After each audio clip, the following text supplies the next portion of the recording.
اهلا بكل محبي الدوري الانجليزي والكوره عامه اللي بيتابعونا من كل مكان. معاكم احمد وسلمى، والنهارده الحديث عن اول 3 جولات من الدوري الانجليزي وايه اللي حصل مع كل فريق من الفرق الكبيره. للأسف في توقف دولي، وطبعا يعني ناس زي أنا وأحمد بنكره التوقف الدولي ده بجد بحماسة كده، بكرهه بجد من قلبي.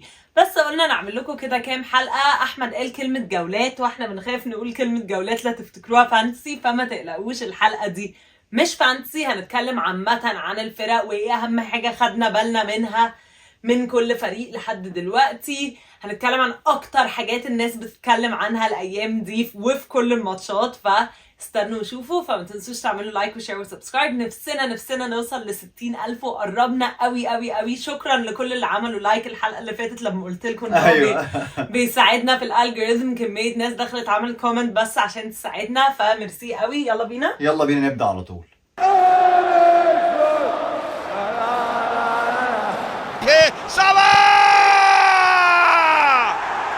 Liverpool have slipped in behind. This is the hat-trick chance.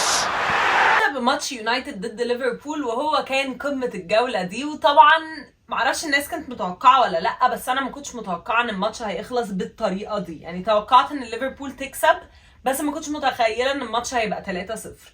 شفنا أول نص ساعة يونايتد بجد ما كانوش وحشين، بس شفنا تاني نفس النمط اللي احنا حافظينه. يونايتد حتى لما بيكون شكلها حلو، غلطة فردية فجأة بنلاقي كل حاجة باظت، لكن السيستم كله باظ أول ما دخل فيهم جون. انت حاسس نتكلم عن ليفربول الأول؟ صح؟ ماشي، تعالى عشان احنا قلنا ان ده أول اختبار ليهم. حسيته بقى اختبار؟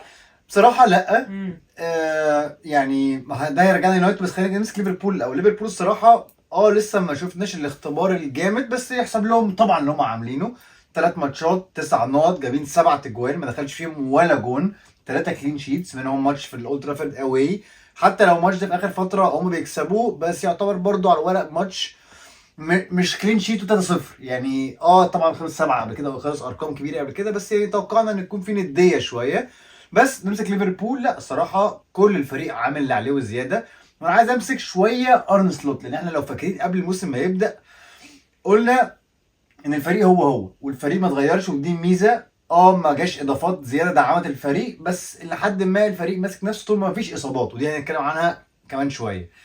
اللي عاجبني في ارن سلوت ان هو مثلا ما دخلش غير اللي هو مين النقاش اللي كان قبل اللي بيعمل، لا ودخل. طبعا هو كلوب فما بيقدرش يعمل كده، بس خد اللي كلوب بيعمله على كام حاجه بسيطه باينه، ودي حاجه مهمه قوي ان هي باينه اللي هو بيعمله. عكس طبعا يونايتد، هنتكلم على يونايتد بعدين. بس عاجبني قوي جرافنبرخ اللي عمله معاه. الولد بقى هايل، دفاع وهجوم وبريس عالمي. طبعا بان جدا في الهجمه اللي يعني جت جون بسبب غلطه كازاميرو، بس الجون ده اساسه هو جرافنبرخ والهاي بريس بتاعه. عاجبني جدا تغيير مركز سوبوسلاي رقم 10 حلوه جدا. الاثنين طلعوا حاجات ما كانتش كلوب نفسه طلعهم فيها. طبعا مش بقول ان ارنولد احسن من كلوب، بس عارف يحط التاتش بتاعه دلوقتي اللي واضح جدا. واضح ان ارني سلوت كده لو اتفرجنا هنحس ان الدنيا منظمه قوي قوي قوي، ومفيش اللي نونز كان بيجيبه العشوائيه دي. لا، ويمكن ده عشان نونز قاعد حرام، يعني مش هنحمله كل حاجه، بس هم بجد معتمدين على الباسات. باسات كتيره، باسات دقيقه، وهي دي التيتا عشان هنتكلم عن باسات مانشستر يونايتد بعد كده. باسات دقيقه، الباسات دي بيخلق بيها المساحات بنفس طريقه كلوب. يعني الاهداف اللي بتيجي تحسها نفس طريقه كلوب، صح. اللي هو خلاص انت اول ما خلقت المساحات بنشوف صلاح بيعمل اللي صلاح بيعمله، دياز اللي بيعمل اللي كان المفروض يعمله بس ما كانش عارف يعمله، يوتا بيعمل.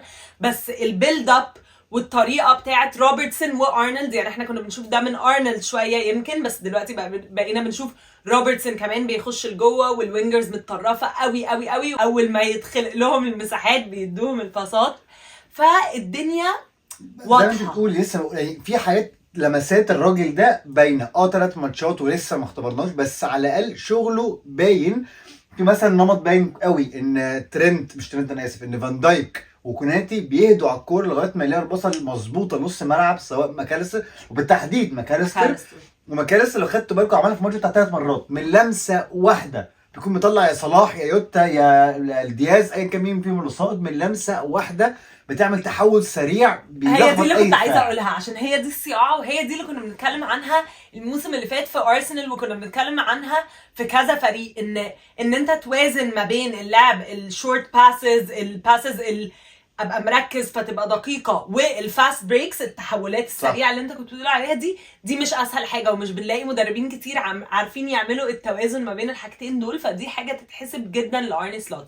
تاني وتالت ورابع هقول ده ما كانش اختبار، وهو لسه ما اختبرش، واصلا حاجه زي جرافن بيرتش مثلا اللي انت بتقول عليها، احنا عارفين ان الراجل ده كويس قوي والكوره معاه، عارفين ان الراجل ده هيعرف يعمل كل الحاجات دي، بس في كام ماتش في الموسم الكوره مش هتكون مع ليفربول، يمكن ساعتها هنبتدي نحس لا هم بجد كانوا محتاجين نمره 6 ديستروير، يمكن فكره ان هو بيلعب باتنين دبل بيفت فرقه ومساعده ومريحه الدفاع، بس يا احمد حلوه. جه عليهم فرص كتير قوي، اليسون اضطر يعمل سيفز كتير قوي، طريقه اللعب دي هتقابل فرص كتير قوي، ده هما هيحصل. الارقام بتقول ان هم كانوا المفروض في الثلاث ماتشات دول يلبسوا على الاقل جونين بالظبط، يعني ما لبسوش ولا جون، ما لبسوش ولا جون، محظوظين السنه بس مش قوي يعني، اتنين مش كتير بس ما لعبوش فرق عندهم سترايكرز قتيله، يعني انت بتلاعب زيركزي وبتلاعب ابسويتش يعني انت في الاول في الاخر لما تلاعب بقى سترايكر كلينيكال الفرصه هتجيله. هو دياز ده اصلا جايب الاجوان دي من اكس جي قد ايه؟ قليل قوي، قليل قوي قوي قوي قوي. فانت في الاول في الاخر في ماتشات لسه هنختبر الموضوع ده. ويونايتد ساعدوهم في الماتش ده، يونايتد يعني كازاميرو طبعا هنتكلم عليه، على يونايتد ساعدهم جدا، مش كل ماتش اللعيبه هتغلط الغلطات دي وهيكونوا متوترين في البيلد اب بالشكل ده. التحديات اللي جايه قدام ليفربول هم حاجتين، اولا الاصابات والموازنه بين الشامبيونز ليج والدوري هتفرق جدا معاهم، لان هم ما دعموش في الاول وفي الاخر، فطبعا الاصابات لما تتراكم الشامبيونز ليج مع دوري كده كويس، بس مش ده اللي كانوا محتاجين. محتاجين نص ملعب يعني او مدافع كمان زياده مع كوناتي وكوانزا.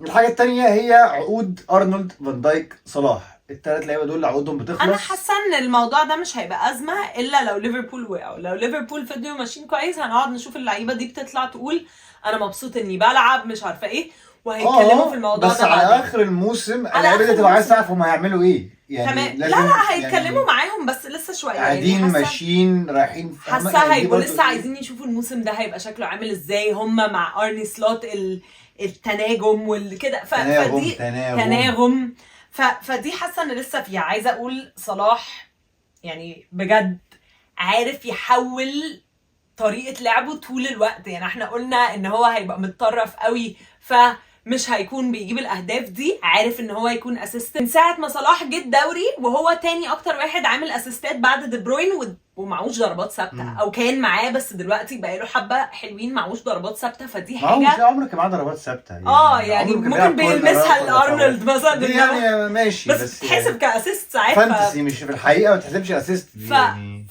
بجد برافو يعني اللي مظبطني، وهنتكلم عن فانتسي بعدين، ان انا بدات الموسم بواحد زي صلاح وانت لا، فانت قاعد طب تعالى نتكلم عن يونايتد. يلا نتكلم عن يونايتد عشان دول اللي الناس في الكومنتات بعد اول ماتشين قلت ان دي مصيبه ان يونايتد بعد الثالث سنه مع نفس المدرب وباضافات كل سنه على السنه اللي بعديها لسه محدش عارف يونايتد بتلعب ازاي. قعدتوا تقولوا لي انت قاسي قوي على يونايتد، اديكوا شفتوا في الاخر ايه اللي بيحصل. لا يا جماعه مش عارفين بيلعبوا ازاي. بداوا كويس بس بداوا برده مش بنظام. برونو جيت له باصه حلوه عملها كده، مينو عدت عاديه حلوه فتحت الملعب، حاجات كلها فرديه بحت. ايه اللي تنهاج حطه كخطه انا ما اعرفش بجد لغايه دلوقتي. انا شايف ان يونايتد لا بصراحه كنت متفائل عن كده، كنت متوقع احسن من كده بكتير. لسه اوجارتي ما لعبش، هيفرق معاهم جدا، مكان كازاميرو رقم 6 صريح ديستروير ما عنديش مشكله، بس ما الفرقه كلها بتجيلها اصابات، يعني لازم يكون في نظام. يكون بقى ان انا عندي لعيبه اتصاب فحطيت بدل واحد اقل شويه دي حاجه، لكن يبقى كله عارف النظام، كله عارف بيلعب ازاي. لا يونايتد ما عندهاش نظام، انا اسف. هما بيسد ديب ويستنوا فرصه تيجي واحد ضد واحد ويعتمدوا عليه. ما ده اولا الكلام ده مش هينفع كل ماتش، لان في ماتشات ثانيه هتبقى هي اللي قاعده ديب وهم مش هيبقوا عايزين الكوره. معظم الماتشات في الدوري الانجليزي هتقابل الفرق دي. فلا يونايتد بصراحه لا خذلوني جدا جدا جدا، وانا متاكد ان ده شعور اي حد بيشجع مانشستر بجد وبيحلل بجد، مش بس بالعاطفه. ويونايتد اقوى فريق في الدنيا، لو بيحلل بالارقام واللي شايفه قدامه بجد في الملعب بحق الله، لا المفروض يكون متضايق جدا من اللي بيحصل قدامه. الموضوع بشع 100%. بس يعني انا حاسه ان يوجارتي ممكن يفرق قوي، مع ان في تساؤلات. انا ما اتفرجتش على يوجارتي قوي في بي اس جي، بس في تساؤلات على ان هل هو بريس ريزيستنت زي ما تنهاج عايز واحد بريس ريزيستنت، ان هو مش شرط ان يعني يوجارتي هيبقى كويس قوي من غير الكوره، بس بالكوره لسه مش افضل حاجه هو في الناحيه الهجوميه او التحكم في الكره، هو مش كويس فيها، مش بتاعته مينو عنده اصلا. هي دي دي يعني بقى ده البالانس بقى، ان واحد ديستروير، واحد هو اللي بيطلع بالكوره. طبعا مش سهل. انا عايز اقول لك حاجه بس بسيطه على فكره، ان انا ااكد ان الموضوع ما فيهوش سيستم، لان مش ما هو ماشي كازاميرو غلط وبصه غلط، بس هل ده معناه ان انا بصه غلط واحده تلبس في جون؟ انت بص ركزتوا في الكوره وهي بتتلعب، ولا مزراوي ولا دالوت في الصوره، وهي دي ما حدش فيهم مغطي. وهي دي اللي قلناها الحلقه اللي فاتت. فين مينو مثلا؟ لو هو بيكون في المفروض لو في دبل بيفت، لو واحد بيزيد واحد بيقرب، واحد بيطلع واحد بينزل، الاثنين مفيش بينهم وبين بعض تناغم مفيش بينهم تناغم خالص. فين برونو؟ هل برونو سحب معاه مثلا نص الملعب لقدام عشان يفضي مساحه كازاميرو يستلم براحته؟ مفيش. فالسيستم كله بايظ، مش بس كازاميرو بصه غلط فيبقى هو المسؤول ونعدمه قدام الناس كلها، لا مش كده. واحنا اتكلمنا عن الموضوع ده بعد ما اتكلمنا عن ماتش برايتون، ان اللعيبه بتلاقيها لوحدها في مساحات مش مفروض يكون عندها المساحات دي. بصراحه الماتش اللي فات ماتش ليفربول يعني نص الملعب كله كان وحش. عاده مينو وبرونو دول بيكونوا من احسن الناس اللي في الفريق، كان ماتش وحش ليهم. ومش هنلبس واحد عنده 18 سنه اصلا الليله كده ده مش هيحصل. راشفورد بصراحه ما عملش ماتش وحش خالص. زيركزي كان في كوره كان المفروض يخلصها، بس برضه مش هنلبسها لواحد لسه جاي يعني. عملوا فرص، بس عملوا فرص بعد النص الثاني، مش بعد الشوط الثاني بعد الماتش خلص. عملوا فرص متاخر قوي. هم عندهم مشكلة ان هم ما عندهمش حد يخلص الكور من الاخر. راشفورد مش شغال، هويلاند مصاب، زيركزي واضح ان هو هيبقى لازم يجيله بالظبط. جارناتشو يعني مش وحش يعني مش الهداف، يعني الراجل كويس بيعرف يفينش، بس مش هتعتمد عليه يجيب لك اكتر من 10 تجوان في الموسم كده. يعني انا ما عنديش حاجه اقولها عن يونايتد، نفس اللي قاعدين بنقوله بقالنا كتير قوي. انا بقول لكم اهو تنهاج هيمشي قريب، ده توقعي. هم كانوا عايزين يمشوه، ما كانش في حد احسن. انا بقول لك هم قالوا له عيني عينك احنا، ما هو غيروا له الستاف بتاعه كله، ده على اساس ما اعرفش بقى ان هو يراقبوه بقى ولا يحسنوا الوضع ولا ايه. وفان ستروي وجوده في اوضه اللبس، انا شايف ان الراجل ده موجود هناك، لان الراجل ده لما يمشي ده يكمل بداله. ده توقعي الشخصي، مش بيزد على اي حاجه عارفها من معلومه من اي حته. ده توقعي، الراجل ده هيمشي وهيمسكوا فان ستروي لغايه اخر الموسم، لغايه ما انا بقى يفكروا يجيبوا حد. مين هيجيبوا مين بقى الله اعلم، بس ده تخيلي. بالمنظر ده تنهاج مش مكمل بالتاكيد، والله مش بقى لسه يروح ساوثهامبتون بقى لو حصل اي نتيجه وحشه. انا مش حاسه ان هم هيمشوه الا لو في حد تاني. لا ليه؟ ما هي مش هيجيب واحد. اصل لو النتائج بالسوق ده، انت في اول 3 ماتشات كسبان اول ماتش بالحركرك، خسرانه الثاني في الثالث على ارض كانت 0 من ليفربول. هيكسبوا ساوثهامبتون والله بالمنظر ده ممكن يتعادلوا عادي. اتوقع انهم هيكسبوا، يعني ثانيها اتوقع انهم هيكسبوا. بس ما هو لو كسبوا على فكره حتى لو باداء مش كويس الناس تقدر هيجي على تنهاج. طيب يعني تعالى نروح على طول على مانشستر سيتي، لان نحلي حاجه ثانيه. نحلي بالنص الثاني من مانشستر. هما مختبروش من الاخر. صح. ممكن نقعد نسقف ونقول واو وهالاند ومش عارفه ايه وده كده من غير فودن ما اختبروش يا جماعه. يعني مش هنهرج على نفسنا يعني. برافو مبهرين احسن فريق في الدوري، بس في الاخر لعبوا مين؟ عندهم بقى شهر ضرب نار بعد ما يرجعوا من الانترناشونال بريك، وساعتها هنعرف نقول راينا بجد بحقيقه. عندك اي حاجه تقولها؟ خالص. انا بس يعني خايف منهم صراحه. يعني كيفن دي بروين تقريبا رجع في السن. يعني فايق. عاده هم بيبداوش افضل بدايه في الدنيا، فلما يبداوا البدايه دي لو فعلا زي ما سامي بتقول الشهر ده عدوه كويس، لا مصيبه سودا، ممكن يفرقوا ومن بدري. وهنتكلم على ارسنال دلوقتي. خلاص هو كده بس. هتقولي ايه؟ هتقولي ايه؟ عايزه بس اقول ان عنده 2-3 من اهم اللعيبه اللي عنده بيلعبوش ومكسر الدنيا. وارقام هالاند يا جماعه 7 تجوان في 3 ماتشات. يعني مش حد بدأ البدايه دي في التاريخ. جايب اقول لك بقى حاجه صايعه قريتها، جايب جون واحد في اغسطس اكتر من اللي باباه جابه في كاريره كله. بسم الله ما شاء الله. في شهر اغسطس بس يعني جايب 8 هاتريكات. ال8 هاتريكات ما فيهمش غير جونين بس من بره 18 كانوا السنه دي. كلهم بنفس الطريقه بنفس النمط. مكنه من ما بتهزرش. ردا بس سريع على الناس، عشان كلنا عندنا كام حد في حياتنا بيقول لنا ان هالاند بيجيب تابنز بس وان هالاند اوفر ريتد، وكلنا عندنا الانسان ده في حياتنا.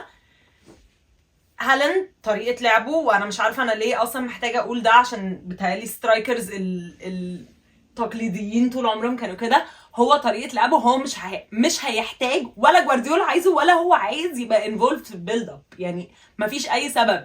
الراجل ده كل 6.2 لمسه بشوطه، انت ده اللي انت عايزه. كمان بقى هو كلينيكال، فانت ما دام بيجيلك انك تشوط هيجيلك انك هو من تجيب السبع جوان. تجوان دول الاكس جي بتاعه 3. اه. يعني هو بحق الله جيب 3 جوان، لان هو مهاجم عالمي جايب 7 بدل 3. بيجيب ضربه هي جزاء، واحدة بس يعني من بيجيب السبعة. جاب في ويست هام جون حلو قوي.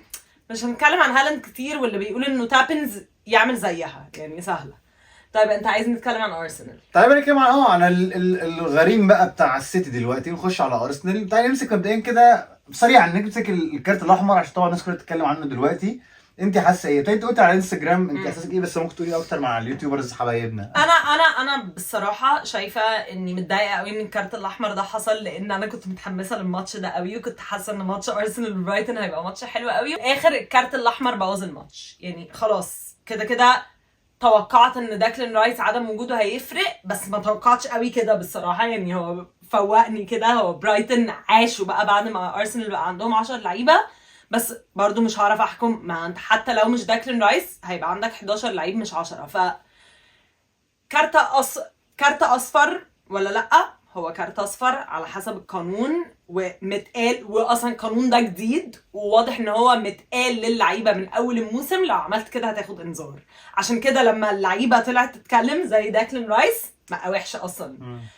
عايزين بقى نتكلم ان جاو بيدرو عمل نفس الحاجه. الاستمراريه في القوانين اللي حصلت عليا، اللي مش على 100%. بيدرو. اقول لك بيدرو شاط الكوره وهي بره الخط، مش عارف ايه 100%. كل الكلام ده تمام، انا معاكم. لو بيدرو عمل نفس الحاجه طبعا ياخد انذار، بس ده ما يرجعش ان بتاعت رايس انذار والاولانيه انذار. يعني ورايس كان عارف هو بيعمل ايه. اتفرجوا على اللقطه مليون مره. الناس اللي بتقول انها خبطت فيه، اتفرجوا على اللقطه مليون مره. هو عارف، وهو قال اصلا بعد الماتش ان هو عارف ان هو هيتعاقب على حاجه زي دي. قوانين واضحه ومكتوب انها كارت اصفر. هنتكلم على الحكام لغايه كمان 10 سنين، لان هم مش مكن. لان هو طبعا هم محتاجين يتحسنوا. هم مش مكن، بس هو في مشكله كبيره قوي في التحكيم. بس هو كارت احمر للاسف. كارت احمر. انا معاكي، بس هو كارت احمر. هو سوفت جدا طبعا، سوفت جدا. بوظ الماتش. بوظ الماتش. اول كارت احمر لداكلين رايس. الحكم يعني كان ممكن يعديها، ياخدها بروح القانون ويمشي الدنيا، بس محدش يقدر يلومه. بالظبط، محدش يقدر يلومه. هو في الاخر بيطبق القانون بحذافيره. ماشي، تنح شويه بس تمام. تعالى نتكلم بقى على ارسنال عامه في الدوري السنه دي. في حاجه سريعه بس عايزه اقولها، ان الناس بقى اللي بتدعبس قوي قوي قوي في الارقام بتقول ان داكلين رايس عامه الفاولات بتاعته من التاكلز بتاعته زادت قوي الموسم ده، اللي هو 3 ماتشات يعني. بس ده بيثبت ان هو تعبان ومحتاج يريح، ودي مش حاجه غريبه. داكلين رايس ده بص هو لعب كام ماتش. لا، وفي اليورو ورجع. يعني معظم اللعيبه اللي كانت بتلعب في اليورو كل الماتشات واحده واحده دخلوا. هو واضح انه تعبان، فيمكن الماتش اللي هيريحه ده. شفنا رودري ال3 ماتشات اللي ريحهم دول عملوا ايه. طبعا حاجه غلسه انها النورث لندن ديربي، بس يمكن هو محتاج راحه، ويمكن ان شاء الله يرجع ما يحتاجش يجيب اي كرة صفرا بعد كده. طيب هل بقى تحسي ان هم ممكن يكسبوا الدوري، ولا لسه السيتي بالنسبه لك لسه السيتي بالنسبه لي فوق مش فوق خالص. يعني حاسه ان هيبقى برضه في منافسه لغايه اخر. عندي وجهه نظر غريبه جدا مع ارسنال عامه. ارسنال لو هم الاول الدوري وراكبين مش هيكسبوا الدوري. لو السيتي هي الاول الدوري وارسنال هي اللي بتعافر عشان تجيبهم هيجيبوا الدوري. ماشي. بس طبعا لو الفرق مش كبير، عشان السيتي برضه في فتره كده معينه لو كبست فيها خلاص انسي الدوري ده. لكن انا بحس ارسنال بيوقعوا نقط لما بيكون هم الاول. معرفش ليه، ده احساسي الشخصي. هو ارسنال بقى هم اللي عندهم شهر 9 صعب. يعني هو من هنا. لا بس برضه لسه في الاخر الدوري مش هيتحسم في 24 هيلعبوا النورث لندن ديربي الاسبوع اول ما يرجعوا، بعدها على طول ماتش السيتي. الفرق هيوسع قوي في الشهرين دول. هم بيبقوا كام ماتش كده بجد. في زيهم تاني في النص التاني. هو ده اللي تمام. هيلعبوا السيتي في ارض السيتي، وهيلعبوا النورث لندن ديربي في ارض توتنهام. ده اللي هيفرق. ماتشين مهمين ورا بعض على طول. لا هيفرقوا يا احمد. هي دي اللي بتفرق. بس انا بحس ارسنال لما بيكونوا هم داخلين في احساس ومود الاندر دوج، واحنا كده وعايزين بنعافر، بيعرفوا يوصلوا. لو العكس ما بحسهم لا بيوقعوا نقط، ومش مش بيتنكوا، بس بيجي لهم ثقه زياده، بيتغفلوا فجاه بتلاقي السيتي راجع تاني مكانه عادي جدا. ده طبعا ده حاجات مش كرويه، ده حاجات خزعبلات انا جوه دماغي بشاركها معاكم ومع سلمى يعني. هما يمكن. كويسين. انا شايف بس برضو ما زالت حته المهاجم دي مضايقاني نفسيا. ما هم جايبوا رحيم. يا ما جاب الغراب لامه، ده كمان جاي من تشيلسي، ده ما فيش لعيب من تشيلسي يعني. ده كهافرتس اهو يعني يعتبر احسن حاجه تشيلسي لا بقول لك بعتتها ايه، الارسنال. انا بجد رحت عملت انترفيوز قدام الاستاد. هو هافرتس ده عدى ساكا في حب الناس. لا هو جماهير ارسنال طايرين بهافرتس ده اكنه مبابي بجد. فيعني رزق اللي هيبلع على المجانين. لا والله هو عامل شغل كويس. لا هو معاهم الصراحه يعني. عامل شغل كويس جدا كمان. بس مازال مش هو الهداف، مازال مش هو اللي هيجيب لك جون كل ماتش، مازال ما هو. انا طول ما بشوفه انت مش عندك clinical. تروسارد هينزل من على الدكه يجيب لك اجوان. انا شايفه ان زي ما قلنا الحلقه اللي ستيرلينج فاتت على فكره، توساد لما بدا الماتش اهو عادي ما عملش حاجه، لما بينزل الماتش ده بديل قلنا بيبقى مش جامد. هنحكم عليه يعني قوي يعني. بس الشوط الاولاني كله كان ما هو عادي هو تمام. كده كده ارسنال ما كانوش مولعين الدنيا خالص، قبل كان ما هو رايس 1-0 يتولد. بس الماتش ما كانش ارسنال مبهدله الدنيا يعني، لا كان عادي رايح جاي. وارسنال ماتشين ورا بعض يعانوا من ان هم يلعبوا واحد نمرة 10 زي جاو بيدرو او مورجان روجرز. في الماتشين ورا بعض عانوا مع اللاعب ده. وعندي مشكله تانية ان هم معتمدين قوي قوي قوي على اوديجارد. اللي بيتفرج على ارسنال انا حاسه لو الولد مفيش مشكله ان هم يبقوا معتمدين عليه، انا بس خايفه لو اتصاب عشان مفيش حد هيعرف يحل. اوديجارد لو اتصاب مصيبه، ساكا صليبة لو لو اتصاب مصيبه، صليبه نفس الكلام. اعتقد برضو يعني ممكن تحطي رايه في الحته رايس دي. اصلا من رايس طبعاً. ميرينو ده جابرييل وقع عليه هيقعد كسره شهرين يعني. بره بالظبط يا حبيبي. بجد دخل لندن انا اتكسر. شايف انهم ما عندهمش ديبث بصراحه. مش شايف ان وخصوصا اللعيبه الجامده اللي عندهم. ما هو هيبان طبعا اذا كان ارتيتا يعني. فاكر لما كان في اوقات مثلا هالاند بيتصاب وجوارديولا يخترع لك برناردو سيلفا في رول، ولا فودن في حته فولس 9 حيث لا تدري، تلاقي فريق عادي جدا شغال زي ما هو. هيبان هل ارتيتا في المستوى ده وصل للدرجه دي من الاحترافيه والتدريب ان هو يقدر يغير الخطه كليا مع ظروف اصابات. هيخشوا تشامبيونز ليج، متوقع منهم اكتر السنه دي من السنين اللي فاتت طبعا بالتاكيد ان هو يطلعوا من بدري، مش تبقى حاجه مقبوله بالنسبه للجماهير. فالموسم بيصعب عليهم. انا شويه يعني مثلا كنت شايف ان هم هيكسبوا الدوري 80%، حاسسهم لا نزلوا معايا ل 70، قلوا يعني معايا عشان شويه. ماتش. لا عشان المستوى مش عشان الماتش والله. بس الماتش أنا بالنسبه لي واحد مطرود فالدنيا تمام عادي بس يعني انا مش حوار. يعني انا معاك ان ما ابهرونيش في ولا ماتش بالظبط، لحد دلوقتي. ما حسيتش ان بس هم حاسه داخلين عادي بالقوة معظم الفرق بتسخن. سيتي اصلا دول هم بجد لولا ان الثلاث ماتشات سهلين قوي وهالاند ولا طول عمرهم بيبداوا بالراحه عادي. كانت سهله الصراحه. بالظبط عادي اني ابدا الدوري بالراحه، بالذات وانا عندي لعيبه كانت في اوروبا لغايه متاخر، لعيبه كتيره مهمه يعني. سيبك من اوديجارد وهالاند عشان دول قعدوا يصطادوا سمك وفي الاخر نازلين يولعوا الدنيا. يعني الرايس تعبان، ساكا ممكن بس ساكا الصراحه بيلعب كويس. عاجبني. ما شاء الله الولد ده. تعالى نتكلم على ستيرلينج شويه. انا شايف ان هو نوعا ما ابجريد عن مارتينيلي وعن تروسارد. الراجل لسه مش كبير في السن، لسه عنده يقدر يديه. طبعا الوفاء عنده بسم الله ما شاء الله، ما فيش نادي ما لعبش فيه في بس انجلترا. هما اللي بيرموه يعني. بالصراحه. هو الولد ملوش اي دعوه يعني. دي حقيقه. هما بجد كل الفرق انت عارف احساسي اتجاه ستيرلينج. انا بحب اللاعب ده وبحس ان هو مجتهد قوي. عادي ممكن نقعد نتكلم عن تخليص الكوره وكده. مشكلتي معاه ان هو بس كده يعني. ممكن يوم تلاقيه جايب هاتريك ويوم تحسيش بيه في الملعب مش موجود معانا خالص. مش زي ويليام كده على قديمه. بص اي حد راح تشيلسي مش هنحكم عليه على فترته مع تشيلسي بجد بجد، بالذات ان هو راح فتره صغيره. عادي يا احمد بجد. انت كان عنده فتراته عامه كان كويس فيها والله. انا اصلا يعني شايفه تشيلسي كده. قدام لخبطه اصلا، مش هو بس يعني. مش العيب عليه. سيتي بصراحه بجد يعتبر عمل اللي عليه بزياده. كان لعيب كويس قوي. حلو ان ارتيتا برضو اتمرن معاه قبل كده ومرنه وعارفه وفي علاقه ما بينهم في السيتي اكيد قبل كده، فدي حاجه برضو كويسه. بصوا اتسرع هو عايش في لندن فمش محتاج يتعود. ارسنال مش خسرانين اي حاجه خالص من الصفقه دي. تقريبا بيدفعوا لستيرلينج نفس اللي كانوا بيدفعوا لنكاتيا عشان تشيلسي شايلين التلتين من المرتب. مفيش اي ثمن دفعوه للون، مفيش اي اوبليجيشن لاي حاجه. بجد مش خسرانين اي حاجه. هيفيد بالتاكيد. نفس هيفيد. فلوس نكاتيا بيدفعوها في واحد ممكن يلعب لهم في اي حته من الثلاث مراكز اللي قدام. لعيب متعود على البطولات الصعبه، متعود يكسب بطولات، عنده خبره، اشتغل مع ارتيتا، عارف السيستم بتاع ارتيتا، عارفين ان هو ممكن يديك مش احسن فينيشر بس كده كده اللعيب بس ده ما هي دي اللي مفيهاش. ما هي دي اللي ناقصاهم، عارفه يعني، هي حته الفينش دي هي دي اللي ناقصاهم. الواد اللي خلص 20 جون في الموسم هي دي. ليه ممكن يدي الفرص لمين؟ كويسة. ما هو تمام، ما حته يدي الفرص دي مارتينيلي كان بيعمل كده، واسمه كان بيعمل كده.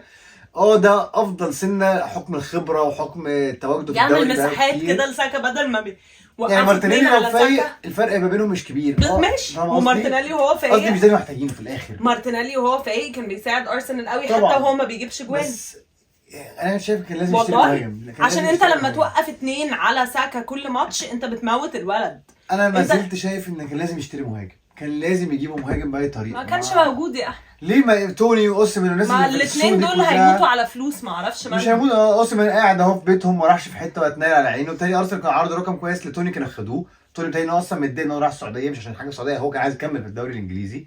لو كانوا عايزين حد بجد لا كانوا جابوا. انا شايف انهم كانوا جابوا، ما اعرفش، مش عارف برضه ارتيتا جاب الثقه دي منين في هافرتس. جايز هو شاف حاجه احنا مش شايفينها، الله اعلم. من ستيرلينج الايام قصدك؟ لا في هافرتس ان هو اللي يكمل المهاجم. هنشوف جايز يعني في حاجه احنا مش شايفينها، الله اعلم. بس ده احساسي ان هو كان لازم يشتري مهاجم السنه دي. طيب نتكلم على الفريق اللي مقطع السمكه وديلها. مين؟ ايه؟ تشيلسي.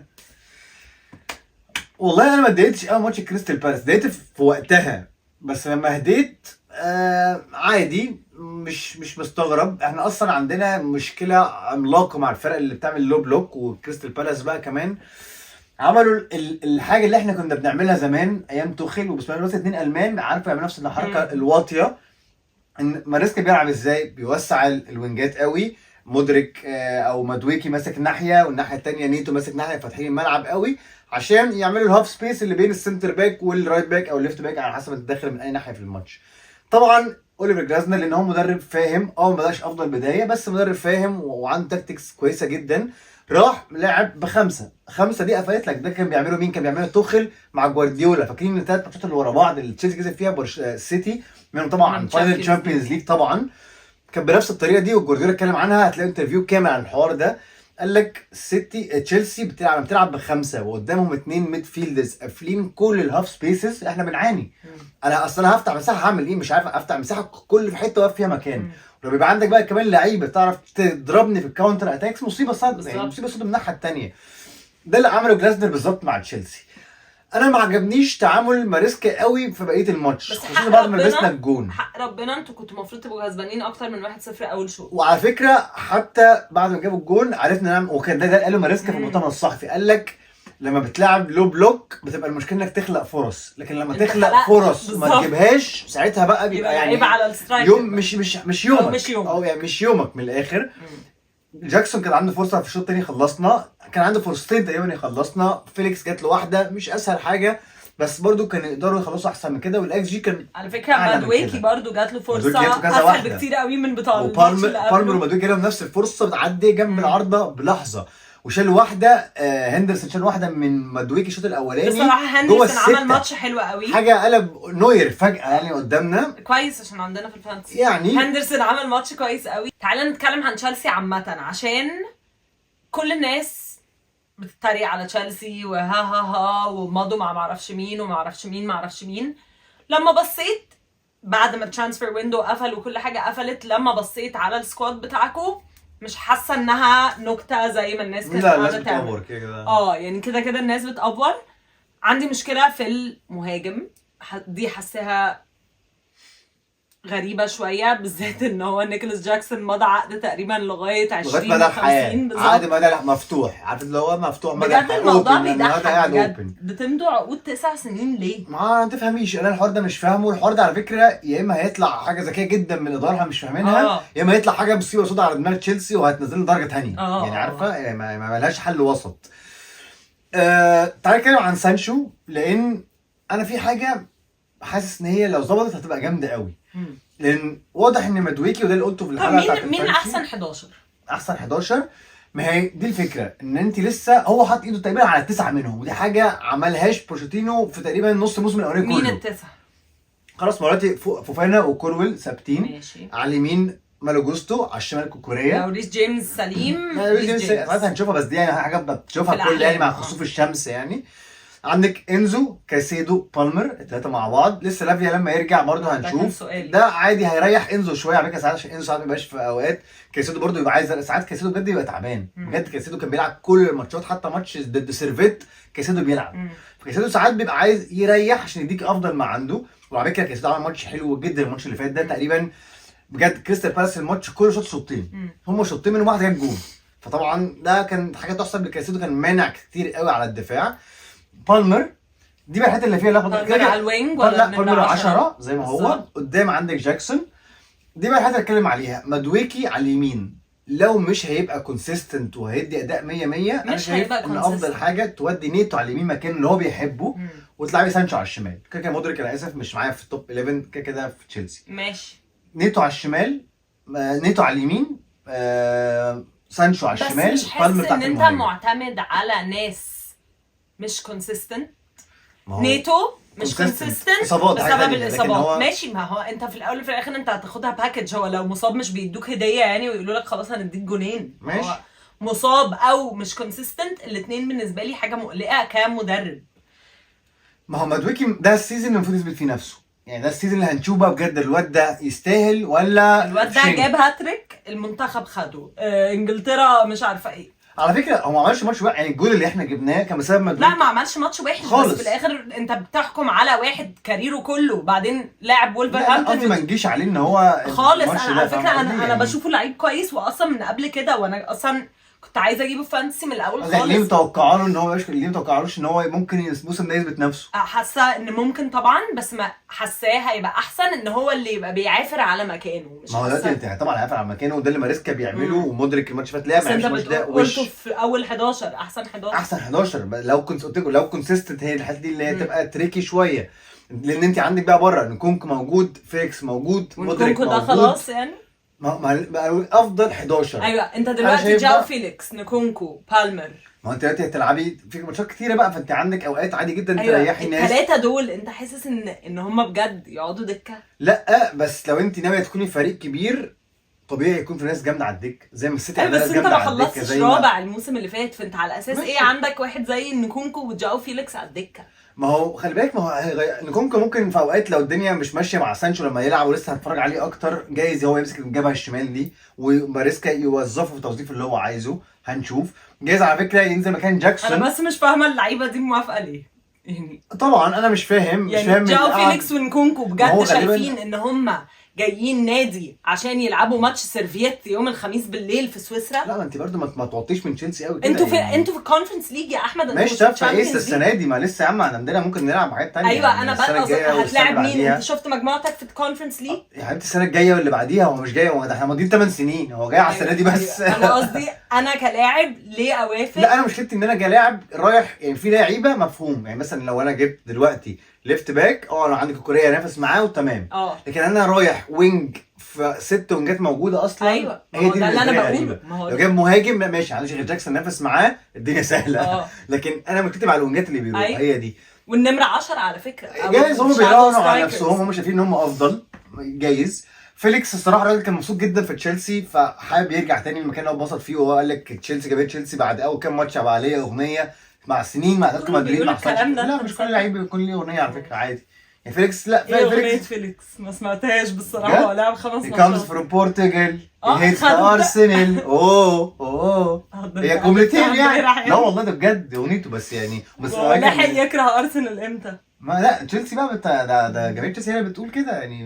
ما توقفناش على الواحده. ما توقفناش على الواحده. مصدق كل حاجه بيقولوها له يعني. مين هم دول؟ ما اعرفش. لا والله انا عاجبني ماريسكا. شايف الراجل صارم. شايفه في المؤتمر الصحفي بيتكلم بطريقه كويسه. انا بس هنرجع نفس الحته كده في اول الموسم واللي كان بيقول لك جماهير لسه السنه اللي فاتت هل الراجل ده عنده فلكسبيليتي؟ هل الراجل ده لما هيتزنق في ضد فريق عنيد انتوا برضه ما اختبرتوش على فكره. احنا ما اختبرناش خالص ماتش بصراحه. سيتي ما كنتوش وحشين بس خسرتوا 2-0. فما فيهاش حاجه بصراحه. الارقام على العكس الطبيعي مش في صفنا. يعني احنا المفروض نلبس 3 اجوان لبسنا 5. المفروض انا المفروض نجيب 7 جبنا 7 تمام. وكلهم 6 منهم في ماتش واحد بس يعني المفروض نجيب 7 اجوان جبنا 7 اجوان. بس كان المفروض نلبس 3 اجوان بس لبسنا 5. فمش محظوظين في حته ان احنا لبسنا اجوان كتيره. الدفاع مش حلو بصراحه. كايسيدو لو فايق الماتش يبقى حلو، لو مش فايق بنتدمر بمنتهى الصراحه. عندك بقى مصيبه سودة جت في اصابه مالو جوستو. ده لو مصابه طويله انت مفيش رايت باك. واللي هو عمله في الماتش ده كان حاجه بالنسبه لي ضرب من ضروب الخيال. انا ارجع انزو فرنانديز يقف سنتر باك واودي فوفانا على اليمين. فانا اصلا يعني لما طلع على اليمين راح عمل عرضيه واحده في السماء اللي هو يا حلاوه.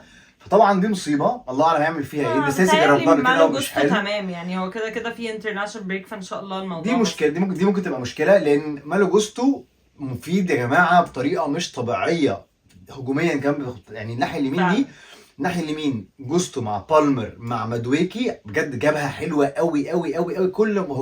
كل هجماتنا من الناحيه دي، سواء جوستو بيضم لجوه سواء بيوفرلاب مع مدويكي هايل. والاغرب بقى وكان كريستال بالاس مكثفه بقى الدفاع الناحيه دي قوي. الغريب بقى ان الكلام ده كان المفروض بقى يودي نيتو 1 on 1 هناك على مونيز بمنتهى السهوله. الكلام ده ما حصلش ولا مره. ما اعرفش نيتو مش واثق في نفسه لسه، الثقه عنده مش عاليه. كل 1 on 1 مش بيعملها حلو، يا اما بيرجع ويباص تاني لورا، مصاب كتير يا اما بيعمل عرضيه. يعني كان يعني دي ممكن سانشو لو كان موجود وفايق كان يفرق. نيتو نفسه لو كان موجود وكان سانشو هو اللي راجع لك. ما هنشوف بس قصدي الماتش ده كان نيتو فرصته ان هو يلمع، ما عملش فيه حاجه بصراحه. حرام برضو انك، ما انا مش بلوم والله، انا بقول ده اللي حصل في الماتش ده، امر واقع حصل في الماتش. كان ممكن نستغل الجبهه دي بطريقه افضل من كده، ما حصلتش. فتمام. طيب بتهيألي احنا طولنا قوي قوي قوي عليكم بجد، انا واحمد لما بنرغي في الحاجات دي. وبجد والله يا جماعه احنا مش بنشوف بعض. هو دي حقيقه. يعني احنا هنعمل حلقه سؤال وجواب، وبجد هنشرح لكم احنا ليه بنصور في الاوضه دي وليه احنا مش بنشوف بعض. فاحنا دلوقتي بنتكلم عن الكوره كده، نتكلم مع بعض نتناقش، وانتوا معانا بقى تقولنا في الكومنتات ارائكم في كل اللي احنا بنقوله ده. فعشان كده مطولين عليكم. فسريعا نروح لتوتنهام وننهي الحلقه. احنا كنا ناويين نعمل ال8 أو 9 فرق، نحط نيوكاسل واستون فيلا معانا كمان بالظبط وبرايتون وكده، ونحاول نعدي على برضو برايتون. بس واضح ان احنا مش هنقدر نعمل ده. فقولوا لنا في الكومنتات عايزيننا نعمل حلقه تانية نتكلم فيها عن بقيه الفرق زي ما قلنا لكم. قولوا لنا في الكومنتات لو انتوا عايزين حاجه زي دي. تعالوا نتكلم عن توتنهام. تعالي يلا. طيب هو توتنهام راحوا اكتر ملعب بيكرهوه في حياتهم، وهو سين جيمس بارك. اترقعوا فيه بقالهم كذا موسم، ما ترقعوش المره دي، بس بجد كانت غلسه. يعني بصراحه انا اتفرجت على ماتش تشيلسي، مش هكون كداب، شفت الهايلايتس بتاعت الماتش ده. واضح ان هم ما كانوش وحشين، واضح ان هم اصلا ايوه ما ده عشان كده بقول كانوا افضل في الماتش ده. كانوا احسن بكتير. واصلا اول جول لنيوكاسل، يعني اصلا انا عشان عضوه في توتنهام فبيجي لي نوتيفيكيشنز يا عضو يا جامد، بيجي لي نوتيفيكيشنز من توتنهام. فهم توتنهام اصلا النوتيفيكيشن طالعه بتقول عكس كل اللعب نيوكاسل يجيبوا جون. يعني هم اصلا يعني ده اكيد هيقولوا كده، بس لا خالص. يعني مش دايما النوتيفيكيشن بتكون مش هيقولوا يعني جابوا جون فينا كان يستاهلوه. انا بيجي لي كل النوتيفيكيشنز قالوا جاي يستاهلوه اجيب. لا بس عكس اللعب كله، وده اللي حصل فعلا. كان عكس نمط اللعب كله ان هم يجيبوا هدف. فمشكلة توتنهام ان هم عملوا برضو الغلطات الفردية، وبيتقطع منهم الكورة كتير قوي عند المرمى بتاعهم. فدي بتكون خطر قوي، بالذات لما يبقى عندك واحد زي إيزاك من اكتر سترايكرز الكلينيكال اللي موجودين في الناحية التانية. انا متفائله لتوتنهام. حاسه كده بوستكوغلو معروف عنه ان هو تاني موسم دايما بيبقى احسن بكتير قوي، عاده بيكسب كاس. بس طبعا لا بس ده يعني في الاحلام، بس ماشي. طبعا الموضوع هيكون اصعب شويه. الامضاءات بتاعتهم كويسه طبعا. حاجه غلسه قوي ان ولا سولانكي ولا ريتشارلسون سلام دلوقتي، دي حاجه غلسه طبعا. اودوبير كويس بس هو صغير ولسه بيتعود. عندي قلق من السكواد ديبث بتاعهم، عندي قلق من الاصابات، لان طريقه اللعب بتاعته الاجريسيف الهاي بريس قوي اللي بيخلي السنتر باكس بتوعه لازم يعملوا 20 سبرنت عشان يرجعوا يلحقوا الكوره، بالذات بالدبث بتاعه في المناطق الدفاعيه. قلقانه لو فان ديفان اصلا كان مصاب يعني، او عيان تالي، يعني حاجه بسيطه. فان ديفان روميرو كتير قوي من لعب الهاي بريس قوي ده بيعتمد ان السنتر باكس بتوعك يكونوا صراع قوي ويرجعوا. ده مش بس مخلي صعب قوي ان انت تلعب بان ديفيز بدلهم مثلا، ده مستحيل. كمان بيخليهم يتصابوا او فرصهم ان هم يتصابوا اسرع بالظبط، او ان هم يتعبوا. فعندي مشكله في الدبث بتاعهم دفاعيا. عندي مشكله ان هم دبث عامه. انا يعني توقعتهم هيبداوا احسن من كده، لان هم كمان من عندهم لعيبه كتير قوي كانت مريحه في الصيف، سواء ماديسون سواء سون سواء كولوسيفسكي، الناس دي كلها كانت مريحه في الصيف. توقعتهم هيبداوا بدايه افضل من كده. بس هما بدأوا كويس يعني، ماديسون لا بدأ مش كويس قوي يعني. ماديسون عمل اسيستين ماشي، بس لا يعني مش بادئين بدايه قصدي كويسه. شكله كويس في الملعب. هما عندهم مشكله دلوقتي يعني سون مثلا مش بادئ فايق، سون بادئ ما هي دي عادي، اللي كنت عايزه بادئ اقولها، عادي. ان توتنهام كانوا جايبين ضعف عدد الشوطات بتاعت نيوكاسل، بس لو بصيت على الماتش هتلاقي الاكس جي بتاع نيوكاسل اسرع، فرص اخطر، بيعملوا فرص كتير قوي، بيشوطوا شوط كتير قوي لكنها مش خطر، او ده مش متعودين عنه من سون، عشان طول عمر سون الاكس جي يبقى 1 هو يجيب 3 اجوان يعني. لا في حاجه ناقصه في الفريق، ما انا مش عارف هي ايه، بس وانت تتفرجي سولانكي تشارلسون جايز سورانجي الصراحه الراجل كويس فعلا. أيوة ولو بالظبط. هيجيب لهم 20 جون في الموسم هيفرق معاهم، هينقلهم نقله تانية خالص. بس زي ما انت بتقولي اي اصابه من الناس اللي عناصر اساسيه مفيش اي بديل على الدكه يعوضها، تبقى مشكله. مشكلة ان هو توب كان 6 بالنسبه لي بالعافيه يعني، ده احساسي تجاههم حاليا. هو طريقة لعب توتنهام، وده كلام بوستكوغلو والمساعدين بتاعه، ان هي اجريسيف قوي وهم معهمش الكورة، بس انترتيننج يعني ممتعة قوي وهم معاهم الكورة. طريقة اللعب بتاعته معناها ان لازم دايما يبقى فيه بريس عالي قوي منهم، لازم فعلا تبقى اجريسيف وانت معكش الكورة زي ما هم قالوا. لو انت اول ما الكرة تتخطف منك ما عملتش باس جامد قوي، هو كان ضربت خلاص. كانوا شاطرين قوي في ده الموسم اللي فات، كانوا احسن ناس في passes per defensive action، اللي هو اول ما الكرة تتقطع مني انا مش هرحمك، انا هرجع اخد الكرة. انت لو سرحت لحظة في طريقة اللعب دي، لو اول ما الكرة اتخطفت ما رجعتش تبريس زي ما حصل في ماتش نيوكاسل، انت اتخطفت زي ما انت بتقول. فهي دي. هو الماتش الوحيد اللي لعبوه كويس كان ماتش ايفرتون، وايفرتون يعني بسم الله ما شاء الله عليهم يعني مش مقياس لاي حاجه في الدنيا، فلسه هيختبروا اكتر بالظبط. يعني. نورث لندن ديربي بقى هنشوف هيعملوا ايه غير مع رايس اصلا. من غير بس ديكلان رايس دي هتيجي في صفهم طبعا شويه، بس اتوقع ان هم هيخسروا الصراحه الماتش ده بجد. مع ان الماتش ده دايما بيسخف على ارسنال. الماتش ده رخم فعلا، وبيسخف على سيتي عادة اصلا ما تتوقعوش.